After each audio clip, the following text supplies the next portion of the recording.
you guys, welcome to the channel, the DorkFish Brothers. Today we did a pork roast and we smoked it, and we're gonna be, or I have shredded it, and I'll be adding in some condiments into that. We'll be making a coleslaw that goes with it, southern style, and then we'll have it with buns and then fries like it's generally served in the South. A lot of times when I was talking to you about the hush puppies, we do make those as well in the South. I may do some of those today, kind of toss that around and see. But so far, we did the pork roast. It did smoke slow for about 20 hours. So it's got a nice crust on it, bark on it I should say, from the smoker. And then from that, I moved it over and we did a couple of those, started to shred it up. So it gets shredded up like this for the sandwiches, as thin as you can get. And we'll continue to do it that way. So you guys, I use this fresh garlic. You want to use fresh garlic. You're going to get a really strong flavor with it. And then I incorporated some olive oil into it, some oregano, sazon, garlic, onion powder. And I also used some basil, just because I like that flavor as well.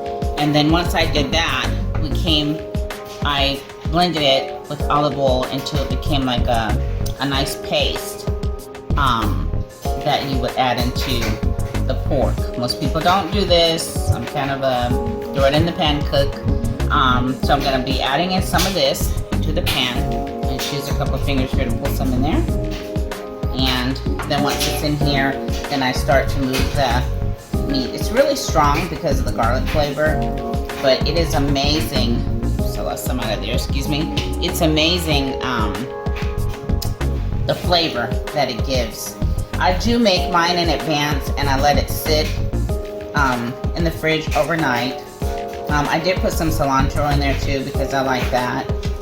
You can grind up some olives if you like, the flavor to be a little bit stronger, but I did use a really good virgin olive oil, so it gave it a good flavor in there. I don't want to mask the smoke flavor too much on the barbecue, just to give it like a different taste to it. And so, yeah, I just move that around. Don't need a lot of that because, like I said, it's really strong in the garlic flavor, just depending on what you like. And then we just move that around. I'll let this sit on my stove top really lightly warm, maybe about 200, just to kind of heat up the spices and let it incorporate itself with the meat. And then we'll be coming back in with the coleslaw. I'll show you how I'll make that up, and then I'll continue to break this up, make sure I have all pieces soft enough in here. That one had a little hard spot in there, and I like the fat to be in there. And then so we'll continue with this, and then I'll come back and show you when we're all ready for the coleslaw. Thanks for staying with me.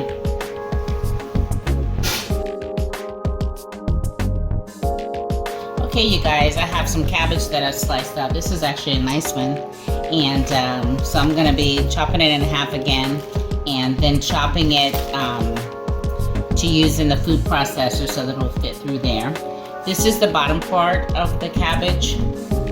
I usually cut around this because I don't like to waste anything, so I'll go around it. This part is going to be really hard, so you want to get rid of that piece. And then I went in with my spices that I'm going to be adding into there. This is a blend of chili powder, has a little bit of sugar, some sazon, oregano, it has some black pepper, a little bit of salt. And so these are all blended together here. I like to mix them up like this so I don't use too many bowls, and I like to just blend it so when I pour it in, it's nice and even. And so this will be going into the mixture as well. And then I have the barbecue sauce, and then I have ketchup mixed in with that as well. So when I incorporate it in, I'll be adding some vinegar to this as well to make the coleslaw. And so I'm going to get started on chopping that up, and then I'll be right back. Okay, you guys, I've chopped up some of the cabbage. I'm going to continue to slice the rest, or chop the rest. And then I'll be incorporating my vinegar and my seasonings into this as well.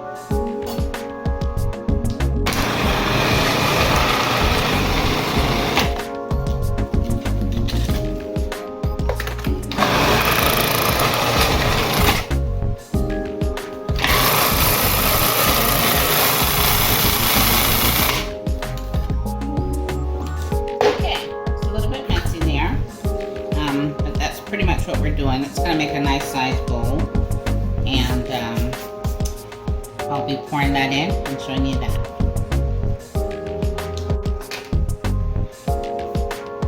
It's nice and full. I actually kind of overdid it. This in here. Chop that nicely.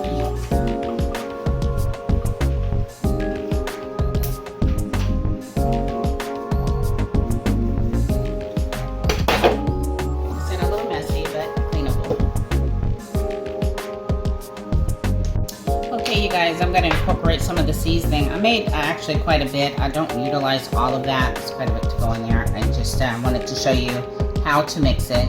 And then I just sprinkle some of that in. And then I come in with my double sauce. Pour some of that in. And then I just start to move it around a bit. Mix it up really well. You want it to be coated but not watery. And I continue to do that. Again, I don't measure anything, so I put a little vinegar in. This is going to give it some tanginess. Mixed in there. Seasoning, sauce. Doesn't take very much. The main thing is to get it all mixed up really well, because as it sits, it'll start to make its own juices. It'll sweat the cabbage a bit and bring out that cabbage flavor into the coleslaw. So as that starts to sweat, it will give it a nice flavor. The sugar will give it a slight sweetness, but the vinegar is going to give it its tanginess that you want to have for barbecue. So I'm going to continue to stir this, and then I'm going to show you what it should look like in your final product. Because I don't like to waste anything, I only added enough water to this, not enough to make it wet, but enough to just rinse around and get the sides of my sauce. Actually quite a bit still in there by doing that. Rather frugal. And then I pour that in. And then continue to mix. Okay, you guys, so this is what the final product looks like. I have it nicely blended. It smells really good, so it's all together there. If you're going to serve it in a large container like this, always take a little cloth. Make sure you clean up your edges so that it looks really presentable, that you don't have anything hanging out around there. And then if you're serving yourself, be good to yourself and place it in a bowl. And just put a little bit of condiment, whatever you like, over the top to serve yourself. So just be good to yourself and treat yourself well. If you don't, who will? And so this is pretty much the product here.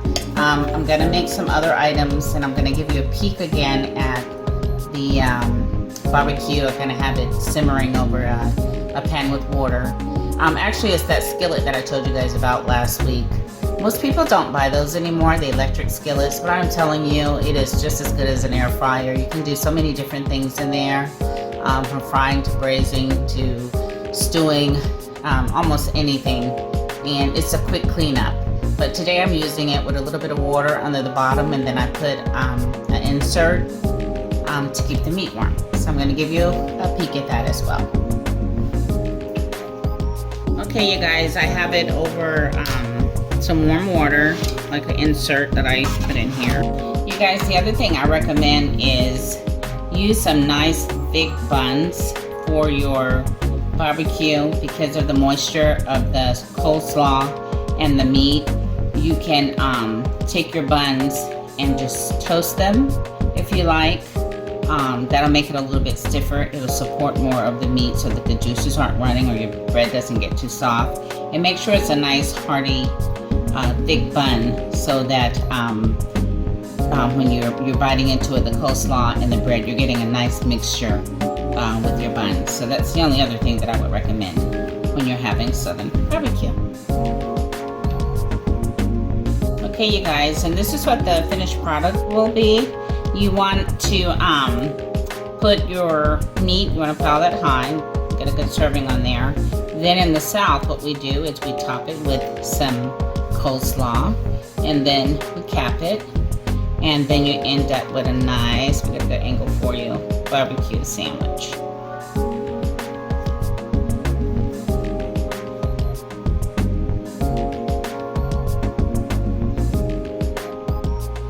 Hope you enjoyed this video.